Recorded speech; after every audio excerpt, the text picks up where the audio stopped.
TRL லேமோட on off setting, sound equaliser adjustment, sound field அட்ஜஸ்ட்மெண்ட்டும் இதில் அவைலபிளாக இருக்குது. ட்ரிப் மீட்டரும் ரீசெட் பண்ணுற மாதிரி இதில் கொடுத்துருக்குறாங்க. டாப் வேரியண்டான AX7 வேரியண்ட்டுக்கு மட்டும் ஹார்மனோட கர்டான் பிரீமியம் ஆடியோ வித் ஆம்பிளிஃபயர் சப்வூஃபரோட கொடுக்குறாங்க. MX3 வேரியண்ட் பொறுத்தவரையில் ஒயர்லெஸ் ஆண்ட்ராய்டு ஆட்டோ மற்றும் வயர்டு ஆப்பிள் கார்ப்ளே ஃபீச்சர் தான் கொடுக்குறாங்க. இந்த AX5 வேரியண்ட் பொறுத்தவரையில் ஒயர்லெஸ் ஆண்ட்ராய்டு ஆட்டோ மற்றும் ஆப்பிள் கார்ப்ளே ஃபீச்சர் அவைலபிளாக இருக்குது. இந்த டச் ஸ்கிரீன் இன்ஃபோடெயின்மெண்ட்டுக்கு கீழேயே பிசிக்கல் பட்டன்ஸும் அவைலபிளாக இருக்குது. 4-வே அட்ஜஸ்டபிள் ஏசி வெண்ட் டேஷ்போர்டோட சென்டரில் பிளேஸ் பண்ணியிருக்காங்க.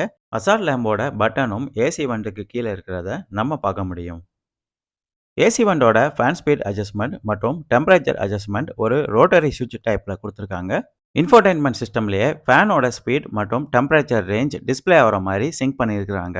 Twelve zone climate control AC ஃபீச்சரும் இந்த AX5 வேரியண்ட்டில் இருந்து அவைலபிள்.